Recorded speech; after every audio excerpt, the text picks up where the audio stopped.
Now, good afternoon, everyone, and welcome to another segment of Childlings Talks, where we discuss various social issues related particularly to boys. But this month we've kind of diverted the focus a bit to focus on women and girls. And I'm really happy to have with us here Ms. Denicia Henry.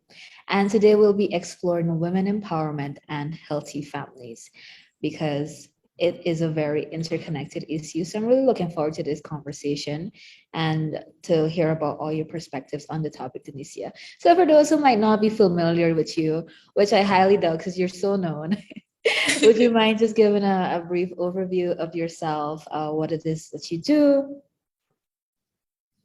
Hello, everyone. Good afternoon. Like Akola rightfully mentioned, this is a very much interlinked topic in terms of looking at men, boys, children, women, just basically everything, because life comes from a woman and it all starts from a woman. And of course, the environments in which she is grown into or grown up in affects the environment that that child is going to grow up in.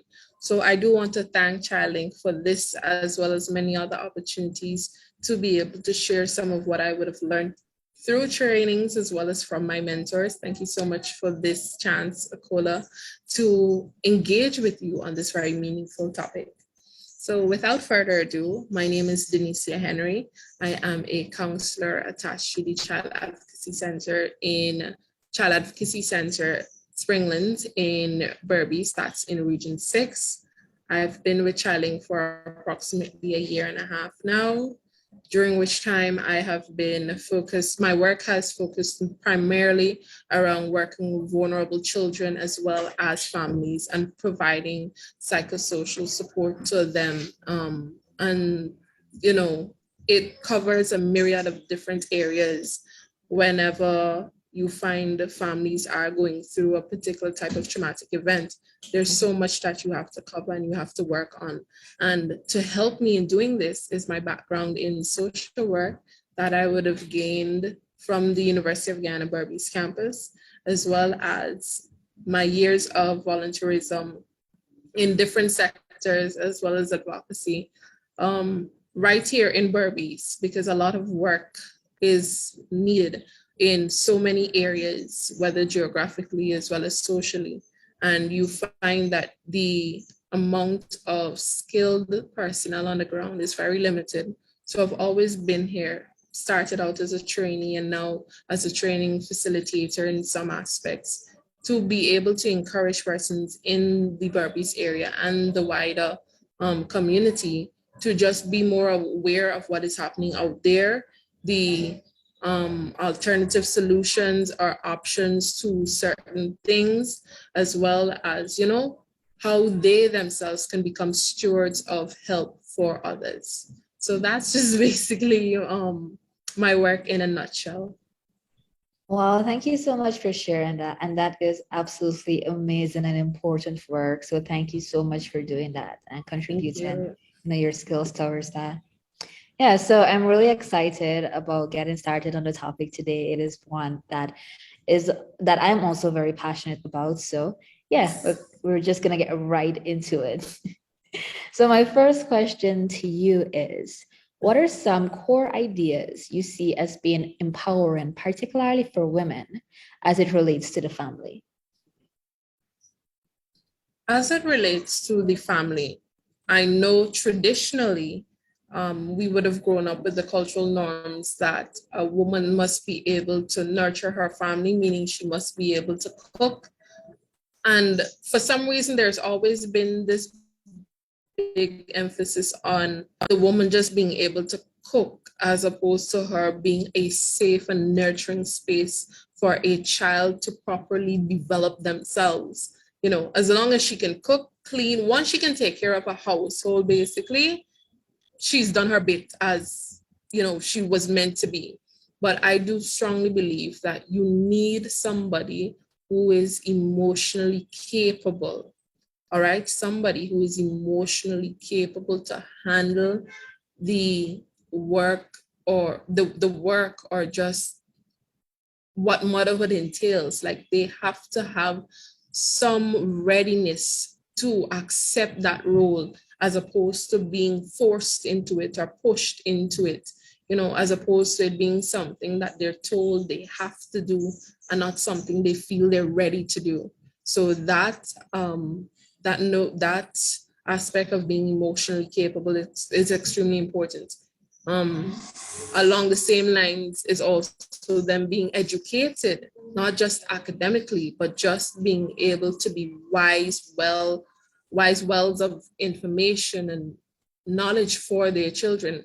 Their children must be able to see or understand from them what is right and wrong. They must have a strong sense of moral compass. They must see their mother being able to lead by example, which brings me to another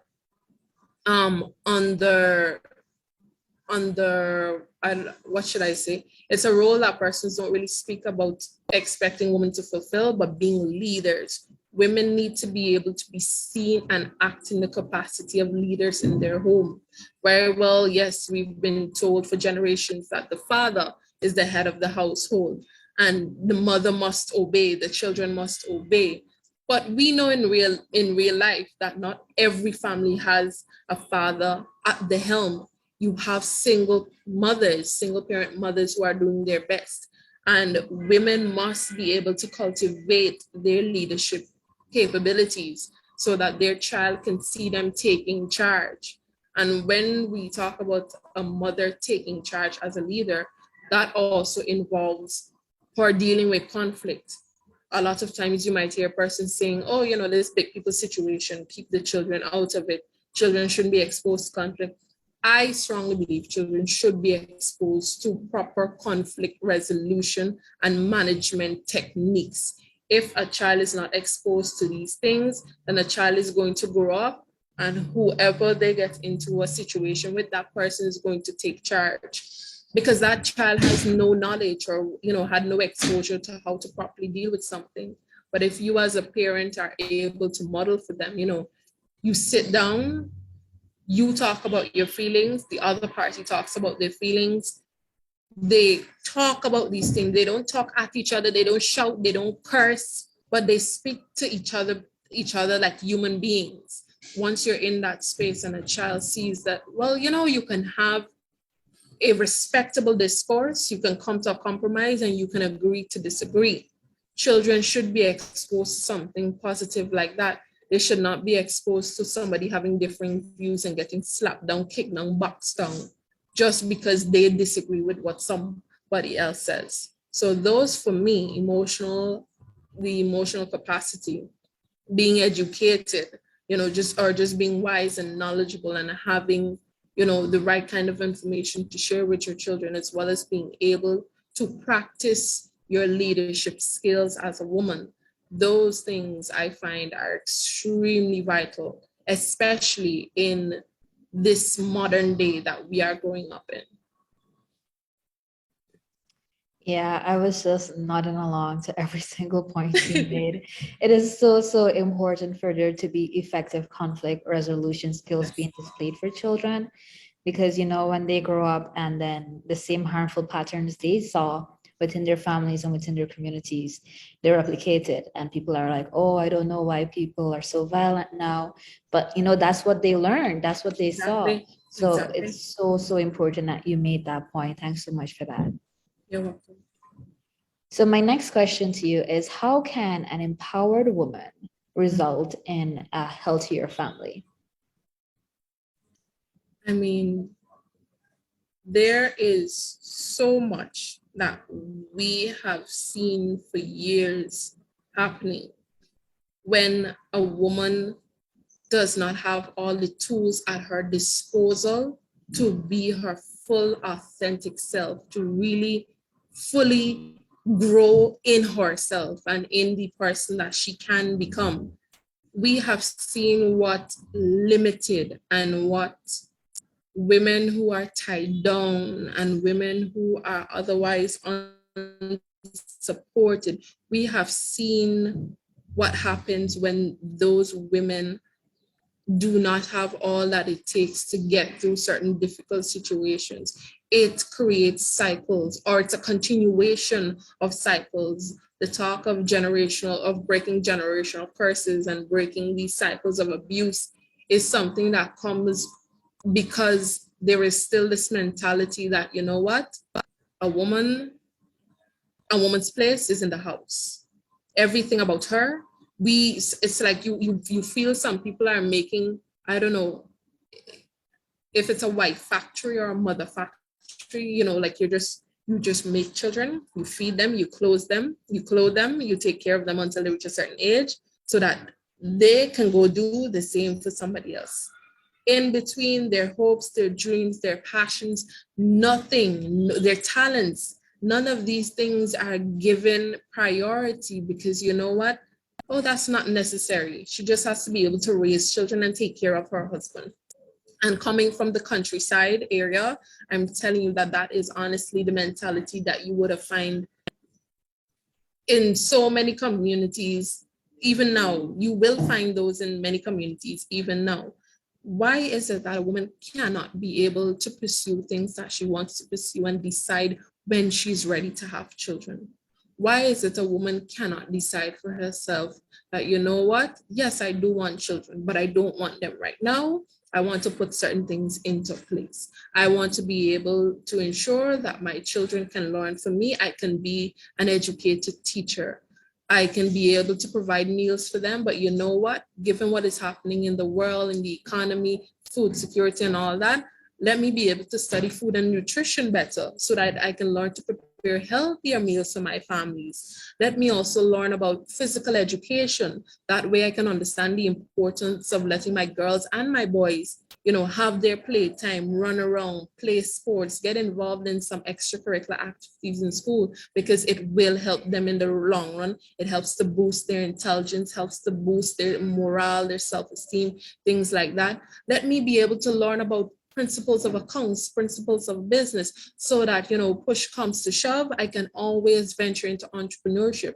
I don't just have to depend on my job. I don't just have to depend on my husband to take care of me or from money from overseas. That dependency, the act of just simply being dependent on others for your livelihood, is what has cost so many women their lives, because they were so narrow-minded, or they were so trapped in this ideology that if this man doesn't provide for them, nobody else could provide for them. If they don't stay in this relationship, their children are going to starve, they are going to suffer, they're going to die. So they stay. They take the licks, they take the abuse. Why? Because they've been told that the man looking after you, if you go away, what's going to happen? Where you're going to live, who's going to look you. Women for far too long have been made to feel as if they have no other option but to depend wholly and solely on this man. And regardless of how this man treats them, it is better they stay with him, because you know what? He's the breadwinner. He provides. And if he doesn't provide, the women, some women, mind you, not all of them, but some women are incapable of thinking that, you know what, I can work for myself. I can look after my children. I don't care how hard I have to struggle, but I will make it. That is the mentality that a lot of women that have had, and it has led to their deaths, because they went back with the promise that, oh, things are going to change, I'm going to do better, I'm going to look after you. No, if you left an abusive situation, you were able to have an outlet, you were able to find a way to make ends meet, you were never going to go back. Because you know why? Just like he can make money, you can make money too. Just like he could put food on the table, you can put food on the money. You could put food on the table too. And you don't have to sell yourself sexually to get money. That's also another thing in our society. A man is going to think about so many different things to do to earn money, even illegal things, before he thinks that, you know what, my body is my first option to give away. And then you have this thing in society where some women do not, the innovative thinking, the creativity, it's not there. Some of them just think, the first thing, let me go and find somebody else. A man gonna mind me. They're looking to latch on. The dependency cycle continues, because now you're depending on somebody else to mind you, and you're forgetting that you have two hands, you have two legs, and you can do just the same. So definitely having empowered women in our society will help to break the cycle of dependency that we have. Not because somebody giving you a little food and little money mean they should treat you like dirt and treat you like less of a human being. I agree with that completely. Women's economic independence is certainly very Yes. important because there is a link to economic dependence and violence against women.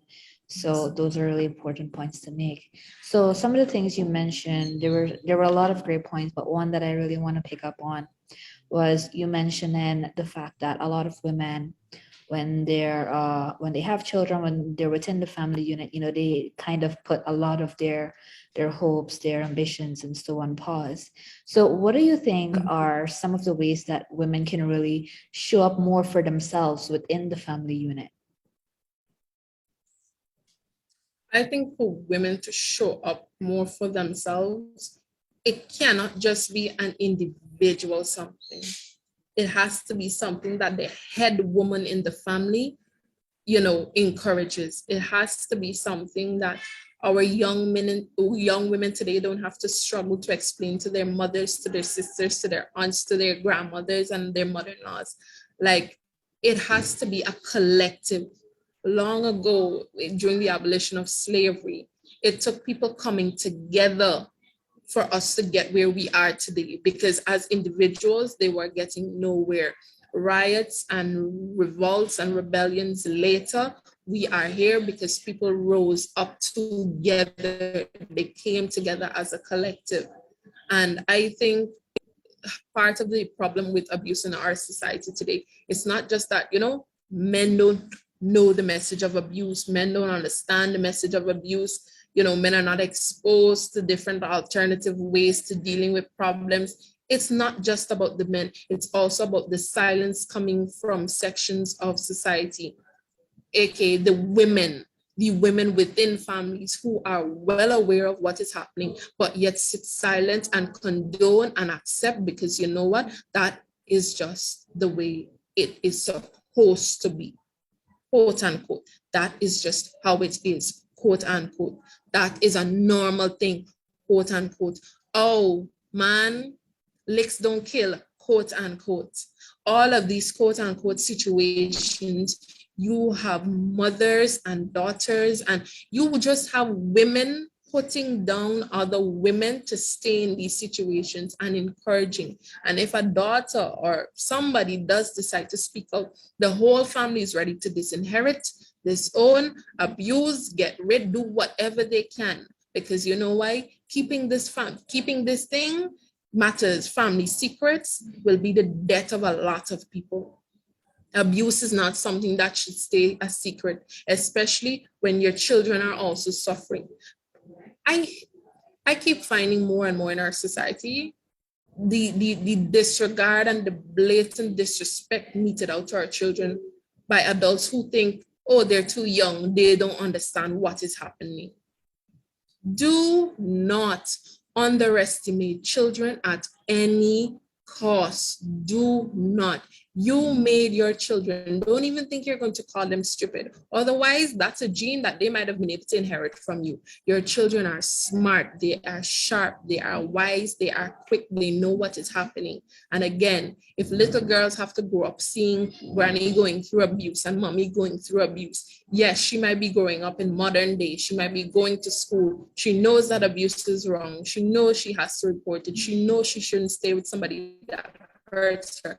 But what can she do when her entire life she has seen otherwise? She hasn't seen women walking away from abuse. She's seen women sticking with it, even after the children have grown up, because sometimes the thing is oh man, you have children, stay with, we're gonna left you for the children and stuff. All right, your children big and they married out.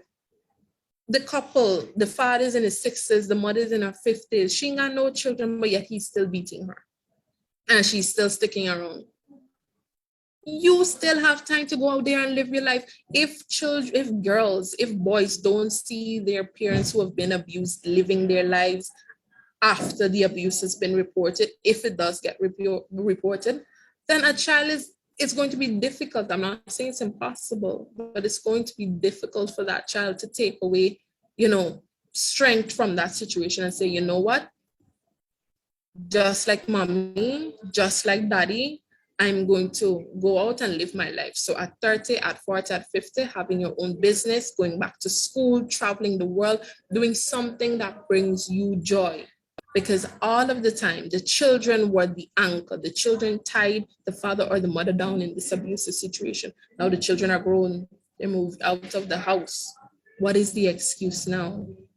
But underestimating children, I really do not encourage parents to do that. And that is why I said earlier, children should be able to see conflict resolution properly and effectively handled by their parents or by persons older than them, so that they know what they can do when they end up in situations. Because conflict is inevitable in your workplace, in your homes, in your relationships. These things are inevitable. And giving the cold shoulder cannot work in those situations. All right. Cussing out somebody is going to result in you ending up in more unemployment than employment. Because just because you cuss out somebody at home when they piss you off, you can't do that in your workplace. Teeth and tongue will bite, yes, but you still have to be able to maintain your composure and think about the long game, the end game. So all of that, you need women to stand as a collective. You really need women themselves to come together. It's no longer just pushing this on men, but you need women to support their sister women. Mm-hmm. I agree with you completely. And throughout this discussion, it's been a short one, but so many great points were made. The importance of women's ability to make decisions over their reproductive rights, the importance of economic empowerment, conflict resolution skills, and we really can go on. But Donicia, is there anything that I might not have asked you that you feel is very important to highlight?